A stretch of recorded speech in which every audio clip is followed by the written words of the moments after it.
speak, laying out its closing arguments for jurors after, count 'em, 28 days of testimony from former girlfriends, personal assistants, and federal agents. Diddy is accused of using his fame and fortune to run a decade-long scheme in which he controlled and manipulated his longtime girlfriend and others using violence and threats.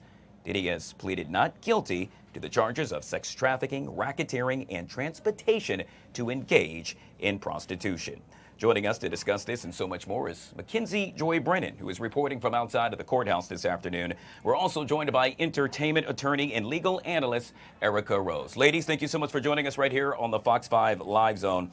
Mackenzie, we'll begin with you, and we know that closing arguments yet again are underway by the prosecution, who stated that Diddy was the leader of a criminal enterprise. Anything in particular pertaining to today stand out to you thus far?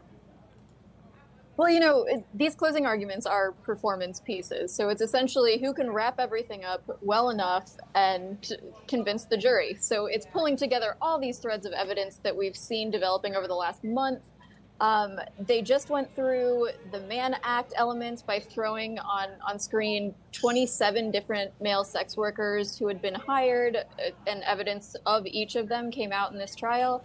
So that's a slam dunk. I mean, I think that each of those is a 10-year sentence potentially. So depending on if we do concurrent or consecutive, could be 20 years right there.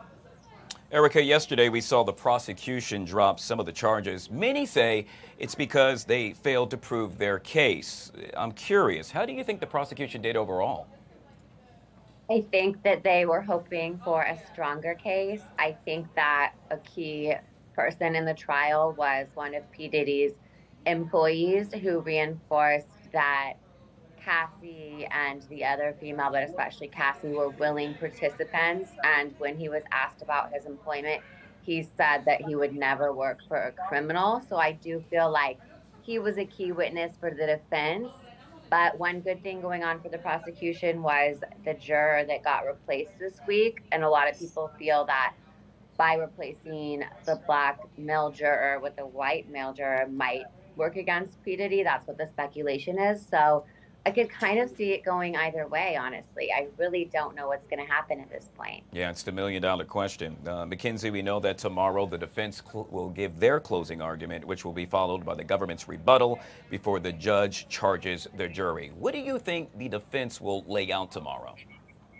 I think they're going to focus on a lot of, as Erica was saying, that consent element. And they really were trying to drive that home in the evidence that they produced yesterday, 2 days ago rather, that in these videos even, you can see Jane and Cassie in the context of that moment, seemingly enjoying and participating in something. Now, to me, that doesn't necessarily rebut the fact that things like Jane's rent, Cassie's career, that there was physical violence on either side, that kind of, once that's in the picture, it's hard to remove the threat of force from hanging over any consent that goes forward. But those are definitely points that the defense will drive home. Erica, despite if Diddy is found guilty in the court of law, I think it's fair to say, and I would venture for someone to argue, that he will be found guilty in the court of public opinion. I would say yet again, his reputation is ruined. Is it not?